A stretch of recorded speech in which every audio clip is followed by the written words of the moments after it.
Daniel. Nahihiyang nilitian ko siya pati na sinay Glenn. Hindi pa. Silulyapan ko sa aking tabi si Daniel at nakangiti siya sa akin. Hindi pa, hindi pa? Natatawang ulit pa ni Sanya. Natahimik kaming lahat dahil sa tunog ng telepono ni Daniel. Excuse me, kakausapin ko lang to. He bowed as he excused. Tumango ako sa kanya. Tingnan mo yung niluluto mo, Sanya, baka masunog.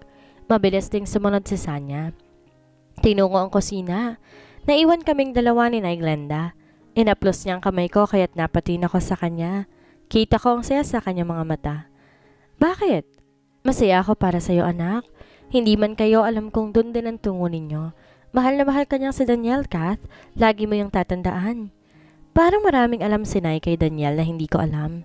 Of course, alaga nito si Daniel nung bata pa ito. Kaya malamang mas marami siyang alam kay Daniel. Tandang-tanda ko pa nung kinausap ko siya. Sa akin siya una nagsabi tungkol sa nararamdaman niya para sa'yo. Nanubig ang gilid ng aking mata. Bata pa lang ako, naulila na ako. I lived my life alone. Hindi ko naramdaman ang pagmamahal ng isang ina at isang ama. Maaga silang kinuha sa akin. Mahal na mahal ka niya, Kath. Tuluyan na ako ng luha sa kanyang sinabi. Alam ko po, ramdam na ramdam ko yon, and I've made my mind. I will give him the answer that he wants. What happened, mahal? Why are you crying? Ano po nangyari, manang? Daniel sat beside me and immediately held my hands. He is looking at me with nervousness. Itinaas niya ang thumb niya at pinahid ang luha ko. Wala naman. Sige na't iwan ko muna kayong dalawa dito. Tutulungan ko si Sanya sa pagluluto na makakain na tayo. Tumayo si Naiglan at tinanguan kaming dalawa ni Daniel bago umalis. Bakit umiiyak ang mahal ko, Binalingan ko siya dahil sa napakalambing niyang boses. Tinitigan ko siya na napakatagal. Ganon din siya. Ang mata niyang kumikinang sa pagmamahal. Hindi ko inaasahan na sa kanya ako makakaramdam ng ganito. Dan? Ani ko sa mahinang boses habang nakatitig pa rin sa kanya. He hummed, still looking at me. Mahal din kita, sigaw ng isip ko. I was about to open my mouth but we heard Sanya calling us to eat. We'll talk later at home, mahal. Inalalay niya ako makatayo hanggang sa makaupo sa hapag. Panay ang kwento ni Sanya. Tawa lang kami ng tawa ni Nanay Glenda at Daniel. Alam niyo po ba, si Delo, naalala mo yon, Angel? Yung tambay dyan sa kanto? I nodded. Kilala ko yon. Palagi siya nakatambay sa mga store dyan sa labas, kasama ng kanyang mga kaibigan. Kasal na ngayon yun. Naka-jackpot ng babaeng mayaman. Ayun, nasa Amerika ngayon. Manghang-mangha niyang kwento. Wow, tambay lang yan noon si Delo tapos ngayon? As in wow, ikaw kaya, kailan? Umagal pa ako ng tawa dahil sa sinabi ni Nay Glenda. Sumimangot agad ang mukha ni Sanya at napainom ng tubig. Aba naman po, hinihintay ko pa. Nakasimangot pa rin siya. Kwento-kwento lang hanggang sa matapos kaming kumain. Ako ang nagligpit at tagugas sa mga pinagkainan namin, ngunit ayaw paawat si Daniel at tinulungan ako. Bilib din ako sa kanya dahil kahit laking mayaman siya, natuto pa rin siya sa mga ganitong gawain. Yung iba kasi mga mayayaman, kahit ata pagpapainit ng tubig hindi nila magawa. Salamat anak, sa iyo at kay Daniel sa pagdalo ninyo. Sobrang saya ko at sa wakas masaya kayong pareho. Daniel lagi mga alagaan si Kat. Bilin pa ni Naiglan kay Daniel. Alas 5 na ng hapon kaya naman uuwi na kami. Makakaasa po kayo, manang. Lagi ko tong iingatan. Nilapitan niya ako at inakbayan. Ramdam ko naman ang pagpura ng aking pisngi dahil sa ginawa niya. Kinilig ang bruha. Tudyo naman ni Sanya na kanina pa lalo nakatayo sa gilid ng lamesa. Pinandilatan ko naman siya. O sige na po, Nay. Sanya, aalis na ho kami. Dadala na lang ulit kami sa susunod. Mag-ingat kayo sa pag-uwi, mga anak. Ingat kayo. Ingatan mo yung kaibigan ko. We smiled back at them and bid our goodbyes. Pinagbuksan niya ako ng pinto at inalalayang pumasok sa loob bago siya umikot sa driver's seat. Tahimik kami hanggang makarating kami sa kanyang bahay. Napagod ka ba, mahal ko? Agad na tanong niya na ibagsak ko ang katawan ko sa mahabang sofa sa sala. Medyo, sagot ko. Gusto mo ba ng gatas ipagtitimpla kita? I nodded at him. Mabilis siyang tumungo sa kusina. This is him. He is so caring. My ideal man. Bibihira lamang ang mga ganitong lalaki ngayon. When Dan is back, he slowly hand me the milk. Tinitigan ko siyang maigi habang inaabot ang gatas sa kanya. I'll just prepare our dinner, mahal. Hindi ko siya sinagot o tinanguan man lamang. Nanatili ang tingin ko sa kanya. Tumalikod siya at nagsimulang maglakad. Dan? Mahina, masuyo at malambing kong tawag dito. Marahan ang kanyang paglingon sa akin. Di ko maintindihan ang kalabog ng aking puso. May problema ba, mahal? Ano masakit? 3 hakbang niya, nasa tabi ko na siya. Nag-aalala itong tumingin sa akin. Sa mga ganitong simpleng bagay, makikita mo agad ang concern niya. He's always like this, that's why I'm really addicted to his sweet gestures. The way he calls me mahal is so relief to me. Unti-unti namuong luha sa aking mga mata dahil sa saya. He is showing me his love and I love it. I love him. I love Daniel Abraham Lincoln. Hindi ko na napigilan at naluhan na ako. Hey, why? Is there a problem, mahal? Please tell me. Hinagod niya ako sa likod. It's a yes. Para siyang nanigas sa kanyang upuan nang marinig ang sinabi ko. What did you say, mahal? Nanlalakit, di makapaniwalang ano niya. Pinilit kong pigilan ang luha at tumango sa kanya upang sabihin na totoo ang iniisip niya. Yes, Dan, girlfriend mo na ako. Ang kanina nakakulot niyang mukha, napalitan ng isang malawak ng ngiti. Hinapit niya agad ako sa aking bewang at niyakap ako na napakahigpit, as in super higpit. Thank you so much, mahal ko. Thank you for allowing me to spend my life more with you. I want to lose this chance ever, my cat. I love you so much. Please always put that in your mind and heart. Mas lalo ko naluha dahil sa mga sinabi niya. Mahal na mahal din kita, Dan. Inawakan ko siya sa kanyang pisngi. Ako na mismong yumuko at inabot ang kanyang mapula at mapangakit na labi. I felt him stiffen because of my sudden action. But seconds later, he kissed me back with an equal passion. I got my first kiss. And I promise that he will be my first and last kiss. I love you too, mahal. Good morning, mahal ko. How's your sleep, Pagkababa ko pa lang sa kusina, naroon na siya naghahanda ng breakfast. Aga nagising nga. Good morning too, mahal. Maayos naman ang tulog ko. Sagot ko habang humihikab. You look like you did not sleep and you will say you slept well? Buking agad. Ang totoo naman kasi niyan, hindi ako nakatulog ng maayos kagabi. Dahil hanggang ngayon, di pa rin ako makapaniwala na boyfriend ko na siya. Boyfriend ko na siya. Please, mahal, matulog ka ulit. Ipagahanda kita ng pagkain at dadalhin ko sa kwarto. Kumain ka kapag gumising ka na, pero ngayon, go to sleep first. Ayoko nakikita kang walang lakas, mahal. Kaya please lang, matulog ka ulit. Wala na ako magawa kundi bumalik sa kwarto ko at muling matulog. I miss this. I heard a familiar voice but I cannot open my eyes. It's like every time he's here, hindi ako makagalaw. Parang gusto ng katawan kong magpaubaya sa kanyang mga ginagawa. Naramdaman ko ang kanyang kamay sa aking hinaharap. He keeps on massaging and squeezing it. Tila ba nang gigigil? And also this. So sweet as ever. I cannot wait to own you fully, mahal. Umarko ang bewang ko na maramdaman ko ang mainit niyang hininga sa gitna ng aking hita. I moaned when I felt his hot tongue on it. Ang init. Para siyang totoo. I keep on moaning. This is heaven. I almost screamed at the top of my lungs when I felt my release. Hindi ako magsasawa sa iyo, mahal ko. Hindi ko naintindihan ang huling niyang binanggit. Naramdaman kong paghalik niya sa aking noo bago ko naramdaman ang pagtahimik ng buong kwarto ko. Hirap akong dumilat at bumungad sa akin na nakayokong mukha ni Dan. Nakatitig to sa akin na para bang inaantay akong magising. Pinatakan niya ako ng halik sa labi. I prepared your food already, mahal. Kainin mo lahat ng to gain your strength back. No work for today. Nakaayos na mga pagkain sa table ko. Oh darn, his effort. May mga lobo at heart-heart pang nakasabit at nakadikit sa pader. Ilang oras akong tulog? Tanghali na ngayon, mahal. 6 hours ka natulog. Bakit ka ba napuyat, mahal? Maaga naman kitang inihatid sa kwarto mo kahapon. Kasi naman, how can I sleep early kung sinagot kita kahapon? Nahihiyang amin ko sa kanya. Alam mo, hanggang ngayon, hindi ako makapaniwalang tayo na talaga. Uminit ang pisngi ko. Dahil doon, he chuckled. Tuwang-tuwa sa reaksyon ko. I said while pouting. Ngumiti siya at naupo kaming pareho. Kumain ka na. Open your mouth, mahal ko. At sinubuan niya ako. Siya nga pala, mahal, uuwi si na mom at dad sa Sabado. Dito sila dadiretso sa bahay instead na sa mansyon nila. I will introduce you to them. Inabot niya sa akin ng tubig dahil sa bahagya ko pang pag-ubo. Bakit kinakabahan ako?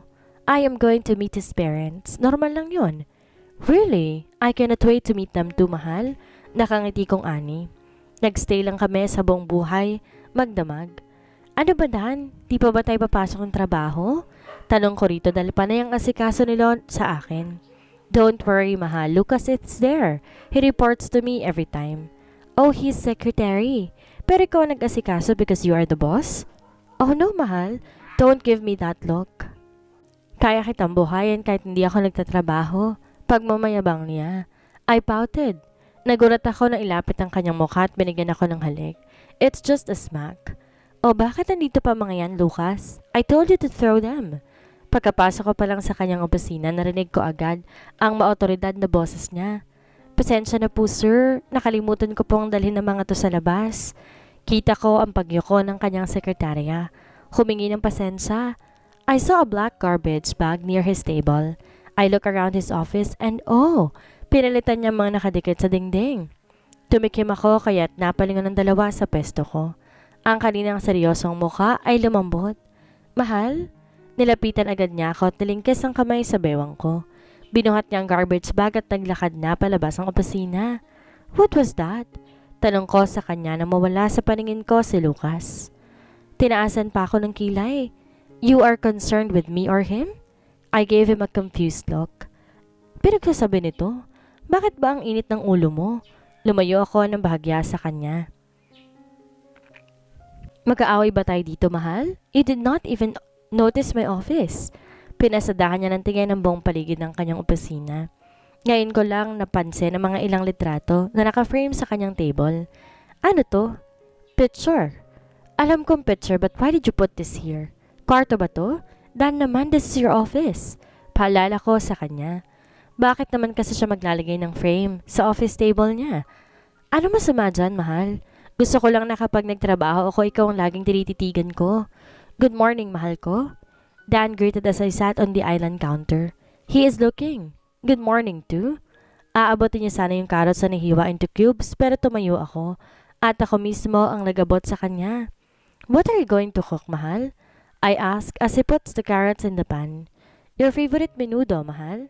Tinulungan ko pa siyang magluto.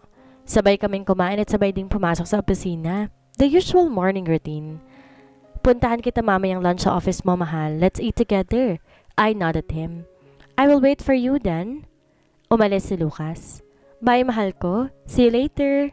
He leaned and gave me a peck of a kiss. I love you. I whispered I love you too to him. Kinuha niya ang kanyang coat at lumabas na sa office niya. Sumunod din naman ako at dumiretso sa aking office. I started doing my job hanggang sa hindi ko namalayan 12 na pala. Kumalaman sikmura ako. Teka, nasan ba si Dan? Mahal? Bahinang tawag ko sa kanya habang kumakatok siya. Walang sumasagot kaya binuksan ko ang pinto at pumasok sa loob. Bakit wala pa siya? Umupo ako sa sofa at tagpa siya na hintayin na lamang siya. Ilang sandali lang nakarinig na ako ng katok. It is not Dan probably. Kasi kung siya, bakit kakatok sa sariling pinto ng opisina? Tumayo ako at binuksan ang pinto. Gulat na nagbaba ng kamay si Lucas na kanina nakahawak sa doorknob. Good afternoon po, ma'am. Yumuko pa siya. Ano ba, Lucas? Kat na lang. Nagtatrabaho lang din naman ako dito. Natatawang sabi ko pa. Hinahanap mo si Dan? He nodded. May tumawag po kasi kaninang babae at tinatanong kung busy daw po ba si sir. Babae? Wala bang binanggit kung sino? I said curiously. Hindi po yung nagsabi ko sino, ma'am, basta boses maarte at tunog mayaman. Kibit balikat niyang sagot. Sino kaya yon and why is he looking at my boyfriend? Baka naman relative lang or kaibigan. Anong ginagawa mo dito, Lucas? Napatuloy ako sa gulat nang marinig ang napakatigas na boses ni Dan mula sa likod ni Lucas. Mabilis ang ginawang pagharap ni Lucas kay Dan. Madilim ang mukha nitong nilapitan at hinapit ako sa bewang. Kita ko rin na nagulat si Lucas kaya hindi agad nakasagot. Ang sabi ko, bakit ka nandito? At bakit kayo magkasama? Mas madiin niya pang tanong. His eyes were dark. Nakita ko pa ang pagnunok ni Lucas. Tila kabadong-kabado. Ano ba, Dan? We're just talking. Pagdating ko kasi kanina, wala ka na at kadarating lang ni Lucas at tinahanap ka rin. I explained. Hindi ikaw ang tinatanong ko. Dumiin ang kapit niya sa bewang ko. Sir, may tumawag po kasi kanina. Tinatanong po kung busy ka. Nandito po ang numero ng tumawag kanina. Tawagan mo na lang daw po. Kabadong inilabas niyang kanyang cellphone at may kinalikot doon bago binigay kay Dan. Walang emosyon yung kinuha ni Dan at tinitigan ang cellphone number sandali. Tila inaalala ko sino may-ari ng numerong iyon. Excuse me po sir, balik na po ako sa conference. Yumuko pa siya. Dan nodded strictly at him. Tumalikod naman sa Liam at lumabas na. Binalingan ko siya. Where have you been earlier, mahal? I've been waiting you here.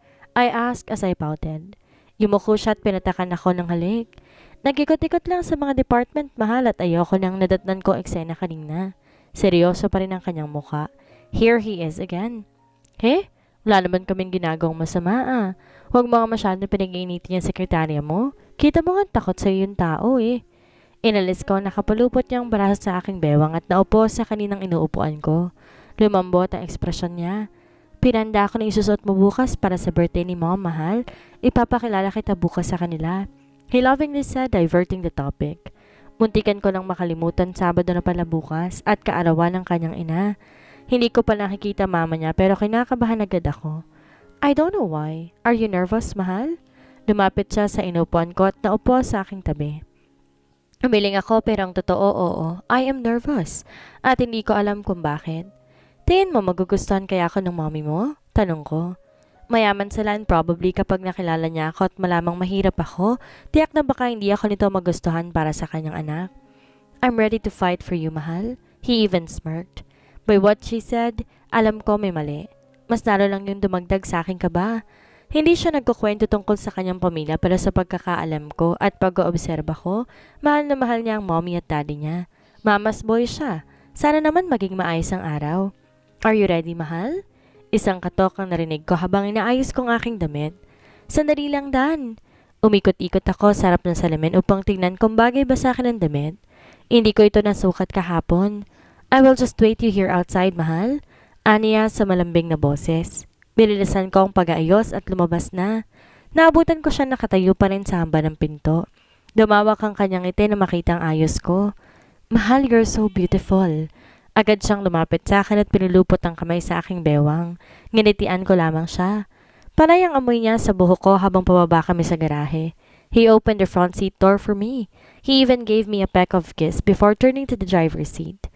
2 oras na naging biyahe namin bago nakarating sa mansyon ng mga magulang ni Dan. Ang lawak-lawak at ang ganda-ganda ng paligid, pero mas malawak pa rin ang mansyon ni Dan. Maingay na musiko ang sumalubong sa amin. Ang daming tao, halatang mayayaman lahat ng bisita. Let's go inside, mahal. Tumango ako at sumunod sa kanya. Panay ang bati ng mga kakilala ni Dan sa kanya. Tahimik lang ako hanggang sa makapasok kami sa loob ng kanilang mansyon.